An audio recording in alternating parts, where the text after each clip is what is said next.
If I didn't have my own publishing company, had the song not already been a hit, it might have been different. But I couldn't give somebody half of a song that had already been #1. Dollywood fell silent in March 2026 when Dolly Parton made her first public appearance after months away from the spotlight. She had been dealing with the death of Carl Dean after more than 60 years of marriage, along with health issues that forced her to step back from public life.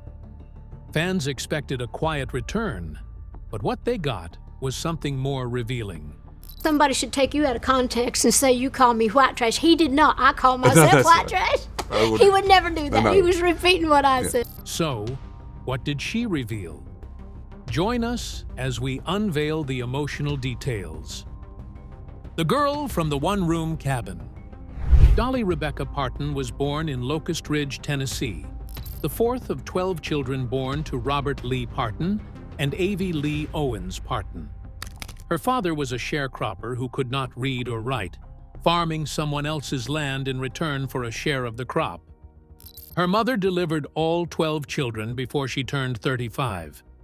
The family was, in Dolly's own repeated description across decades of interviews, dirt poor. Their cabin in the Great Smoky Mountains had no electricity, no plumbing, and no insulation. The children shared beds.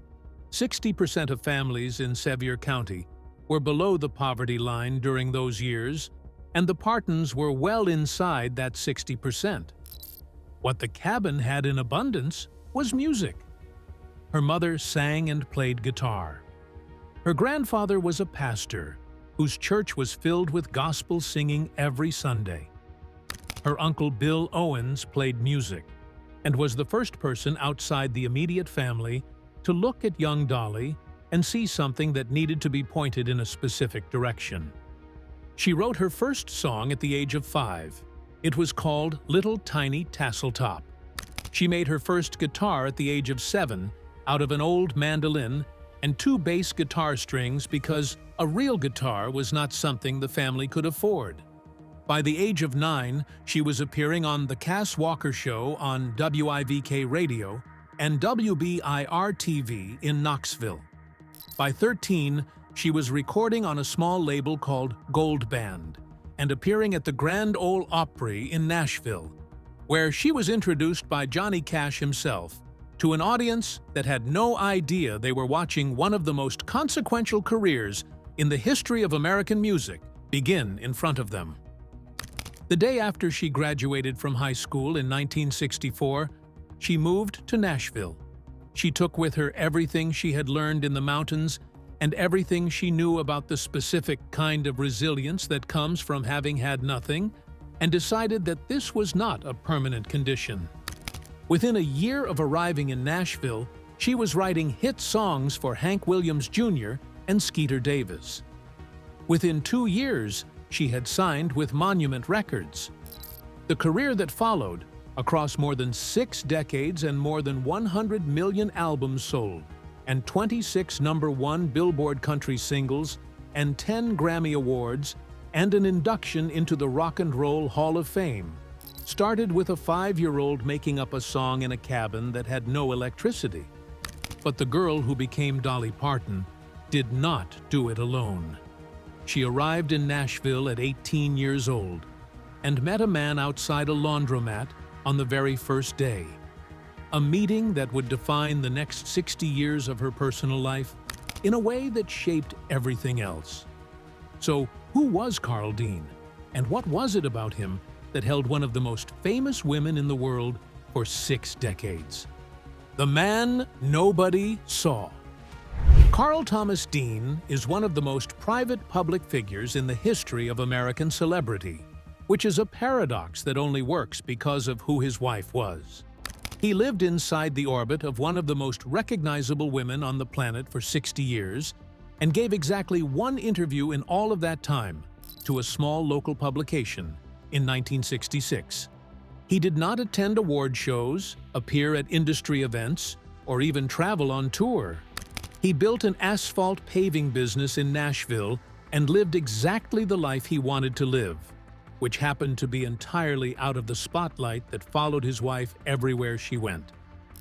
Dolly met him on the very day she moved to Nashville in 1964, outside the wishy-washy laundromat on 7th Avenue North. She was 18 years old, and he was 22, tall and tanned from working outside with his father's asphalt business, and driving a white Chevrolet. He called out to her that she was going to get sunburnt standing out in the sun like that. She has said in multiple interviews that the thing that struck her immediately was that while he was talking to her, he looked at her face, which she described as a rare thing, given that most men she encountered looked elsewhere first. He seemed genuinely interested in finding out who she was and what she was about. She invited him to visit her at her aunt and uncle's house the next day, which he did, though she insisted they sit outside rather than indoors. She told an interviewer she had decided you have to know somebody before you get in their car, because they might take you on a back road. 2 years later, on Memorial Day, May 30th, 1966, they got married in a small ceremony in Ringgold, Georgia. He agreed to marry her on one condition, communicated early, and held her completely throughout their time together. He did not want anything to do with her career, her public life, or the entertainment industry in any way. He had a private temperament and a private life, and he intended to keep both of those things exactly as they were. She agreed, and she kept her agreement. They maintained a marriage that was genuinely separate from her professional life for nearly 6 decades, with Carl staying home in Nashville while Dolly toured the world.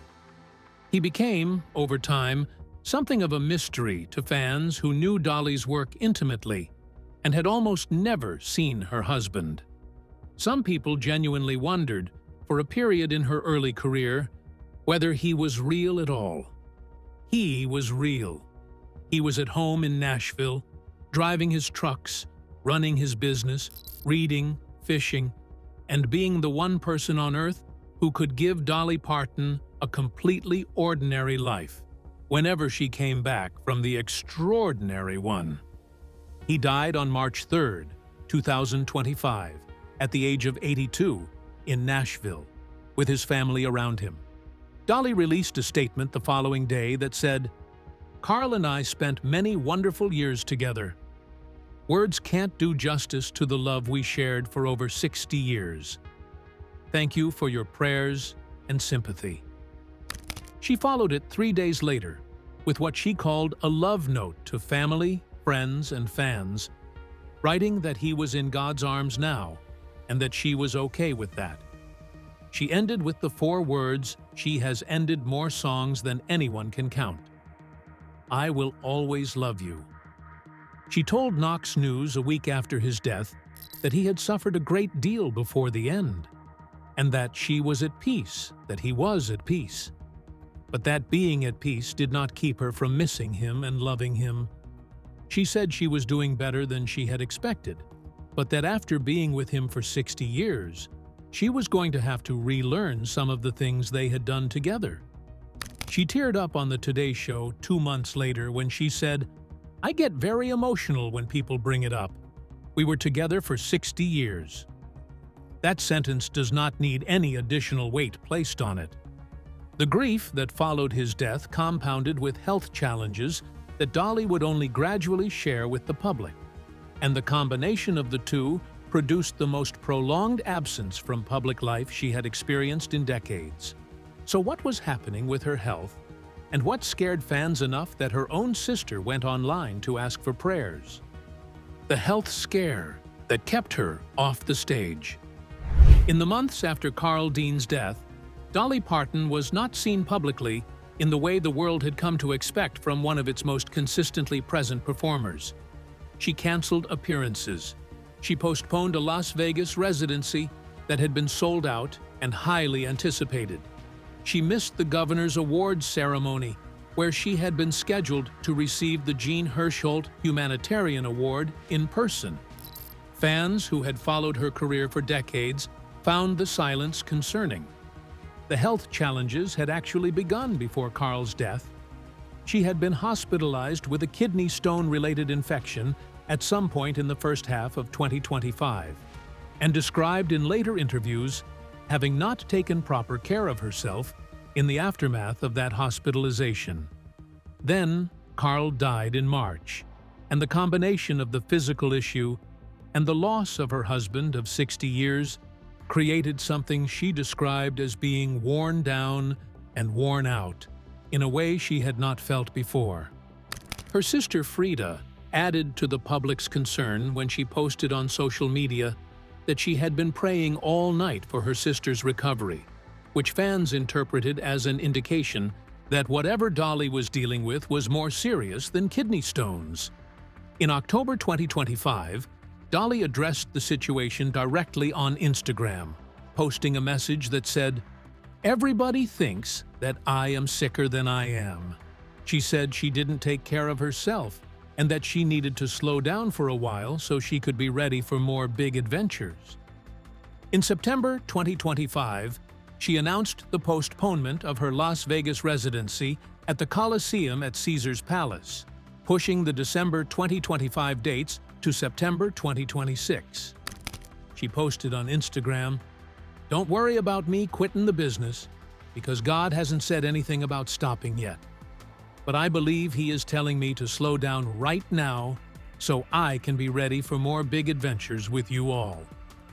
The message was simple, direct, and left no room for unnecessary drama. By March 2026, she was well enough to show up at Dollywood in sequins for the opening day of the theme park's 41st season, and the crowd inside the Celebrity Theater gave her a response that reflected exactly how much they had missed her. She told them she had needed to build herself back up spiritually, emotionally, and physically, and that all was good. She joked that she was not dating anybody, and added that Carl Dean was waiting for her at the pearly gates, and that if she showed up with someone else, he would be saying, "Who's that little pisser? You leave him outside the gates." The laughter in the room at that moment was the specific kind of laughter that contains something deeper than comedy. This was an 80-year-old woman who had buried her husband 2 weeks before her 79th birthday and had been quietly battling health issues for most of the following year, standing in the house she built in the mountains near where she grew up, making her audience laugh by channeling what she knows of Carl Dean into a joke delivered with perfect timing. She told them, "I ain't near done." And nobody in the room doubted her. But what exactly was she not near done with? Because the answer to that question is the real story, and it involves more new announcements and new projects than most people her age would contemplate launching across an entire decade. The announcements that stunned everyone. Here is the thing about Dolly Parton that the past year has made unmistakably clear. The health setbacks and the grief and the months of quiet were not a conclusion. They were a pause before what may be the busiest creative chapter of an already extraordinary career. In January 2025, before Carl's death and before the health challenges became public, she appeared at Belmont University in Nashville to announce that a stage musical called Dolly, an original musical, had been commissioned and would premiere that summer in Nashville before traveling to Broadway in 2026. The announcement was made in front of the press with the kind of energy that had characterized her biggest career moments across 6 decades. At CMA Fest in Nashville, she made a second Broadway announcement that was even bigger. She revealed plans for Hello, I'm Dolly, a new musical inspired by her life and trailblazing career. Produced by Dolly, Adam Spears for ATG Productions, and Danny Nozel for CTK Enterprises. The show borrows its title from her very first studio album, released in 1967. She has written original songs specifically for the show, while also incorporating her most beloved hits into the score. The book was written by Dolly alongside Maria S. The announcement at CMA Fest captured her approach in a single sentence she delivered from the stage. Hello, I'm Dolly. and I lived my whole life to see this show on stage. You'll laugh, you'll cry, you'll clap, you'll stomp. It truly is a grand ole opera. Pun and fun intended. Don't miss it. In October 2025, while she was still dealing with the health issues and the grief she had described, Dolly announced that reservations were open for Dolly Parton's Songteller Hotel, and that pre-sale tickets were available for Dolly's Life of Many Colors Museum, both opening in downtown Nashville in June 2026. The hotel has 245 uniquely designed rooms and suites, 2 original live music venues named Dolly Parton's Live and Jolene's Southern-inspired cuisine, and storytelling woven into every corner of the building. The signature rooms feature black carpets with patterns resembling sound waves, bedside sconces that look like records, and wallpaper made from concert tickets from her past tours. The museum housed within the hotel is described as the largest exhibition dedicated to Dolly that was ever assembled. The hotel also includes a specific suite called the Six Sisters Suite, inspired by Dolly Parton's 5 sisters, designed to accommodate up to 6 guests. The whole project is a partnership with Herschend Family Entertainment, the company that runs Dollywood, and it opens on June 10, 2026. In February 2026, she announced that Dolly Parton's Threads, My Songs in Symphony, would partner with the Nashville Symphony for a limited summer series running from June 16th through July 31st. The series, called My Songs in Symphony, would bring her music together with a full symphony orchestra for 7 weeks of performances at a scale and in a format she had not previously attempted. The announcement came during the same month that she also revealed the opening of a new Dolly Parton Children's Hospital, another expansion of the healthcare and community investment she has been making in East Tennessee for decades. Her Imagination Library, the program she launched in 1995 to send free books to children from birth to the age of 5, had by 2026 donated over 302 million books to children across multiple countries. In March 2026, the program celebrated a global research milestone in early childhood literacy that confirmed what Parton and her team had always believed: that getting books into homes before children start school changes outcomes in measurable ways that continue throughout their lives. Life at 80. Now, Dolly Parton is 80 years old. Billboard named her the greatest country singer of all time in November 2024. She has sold more than 100 million albums.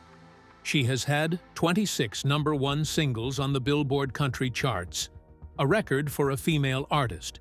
She is the first artist to have topped Billboard's Adult Contemporary, Christian AC Songs, Hot Country Songs, Christian Airplay, Rock Digital Songs, Country Airplay, and Dance Mix Show Airplay charts. She has 49 career top 10 country albums, a record for any artist. Her song Jolene has been streamed more than 862 million times on Spotify alone. She also holds the record for something that none of those commercial figures can capture. She is the person who, when asked to have a statue of herself erected in Sevier County, said she did not feel she deserved to be placed on a pedestal while she was still alive, and then donated the money to a literacy program instead. She is the person who funded research that contributed to the development of the Moderna COVID-19 vaccine, and then declined the first dose when it was offered to her because she did not want it to look like a publicity stunt. She is the person who grew up in a cabin without electricity in the mountains of East Tennessee and turned that childhood into songs, stories, a theme park, a hotel, a museum, a Broadway show, and 300 million books sent to children around the world. At the Dollywood opening day in March 2026, she told the audience that she was rewriting songs for the Broadway musical and that new music was in the works. She said she had big adventures ahead. She said Carl Dean was waiting for her at the pearly gates, and that she was not ready to meet him there yet. She said she ain't near done. The crowd responded the way people respond when they hear something they already knew was true, but needed to hear confirmed out loud. Which of Dolly Parton's recent announcements surprised you the most? The Broadway musical, the Nashville Hotel and Museum, or the fact that she is back and building bigger than ever after everything she has been through in the past year? And has anyone in the history of American popular culture built something this large and this meaningful, starting from a one-room cabin with no electricity? Share your thoughts with us in the comments section. Remember to like, share, and subscribe for more. Also, click the next video showing on your screen. You will enjoy it.